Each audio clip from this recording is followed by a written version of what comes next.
Então, pessoal, sobre as demais questões, eu tentei unificar aqui numa só. Elas são muito semelhantes. A terceira é um pouco diferente para quem levou a escrita e para quem estava na plataforma, mas a ideia é a mesma. Então, eu já tinha falado isso anteriormente, né? A variação de temperatura só pode fazer com que o corpo se dilate, não, né? Se a variação for para baixo, se você esfriar, diminuir a temperatura, o corpo se contrai. Se você aumentar, né, a temperatura, o corpo é que se dilata. Então pode haver dilatação ou contração. A maneira do cálculo é a mesma, né? Você sabe que não muda.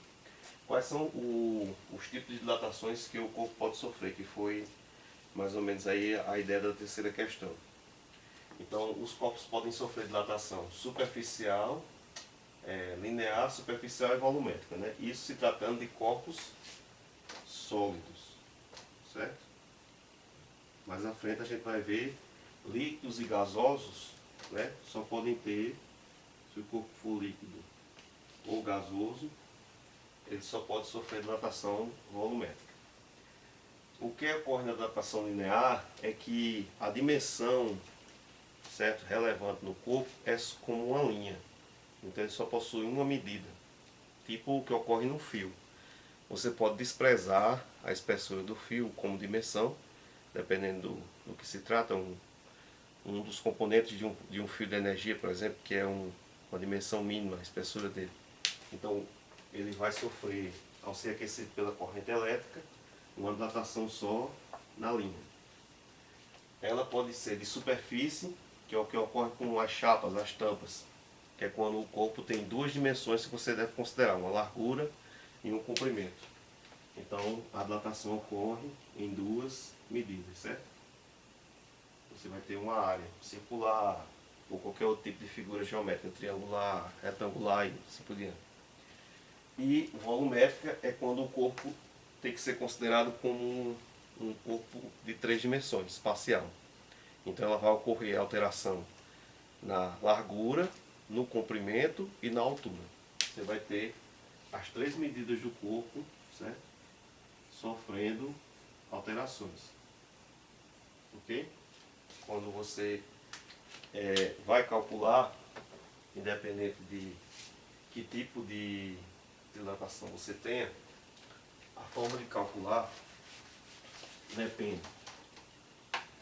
Em qualquer caso, se você, vamos pegar por exemplo a dilatação numa linha, certo?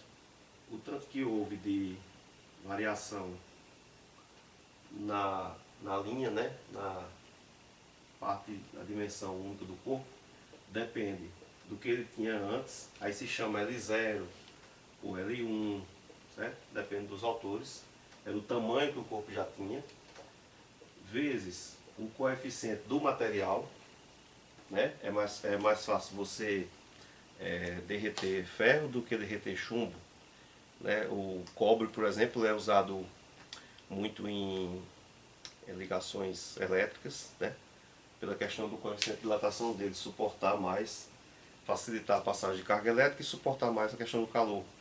Tungstênio, que se usava naquelas lâmpadas antigas incandescentes, aquele fiozinho por onde a corrente elétrica passava, e com o aquecimento ela brilhava, por isso chamava luz incandescente, que ela encadeava, né, brilhava com o aquecimento da corrente passando ali, mais de 3.000 graus, e provocando o brilho. Então você tem esse coeficiente dependendo de cada material.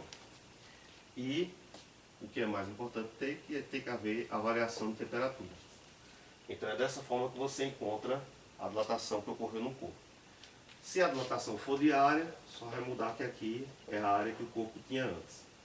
Esse coeficiente agora ele vai agir em duas dimensões. Quando é área você tem que ter um comprimento, uma largura. Então a gente pode chamar ele de beta, porque ele é o dobro do, certo?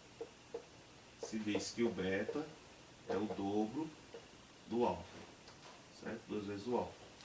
E se for no volume, que é o que mais à frente a gente vai ver também que ocorre nos gases e líquidos, você vai ter o volume aqui e aqui, perdoe, esse aqui se chama alfa, e aqui a gente vai ter o gama, que como no volume acontece a alteração nas três medidas, né? Você vai ter aumento na largura, aumento no comprimento, aumento na altura. esse gama é o triplo do alfa.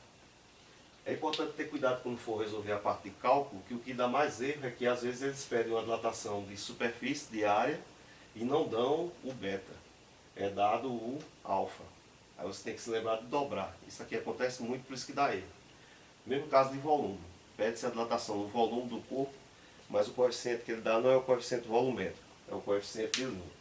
Aí a pessoa se esquece que essa linha vai agir em 3 dimensões. É por isso que tem que multiplicar por 3, certo? Na parte de cálculo a gente reforça mais isso aí. Obrigado.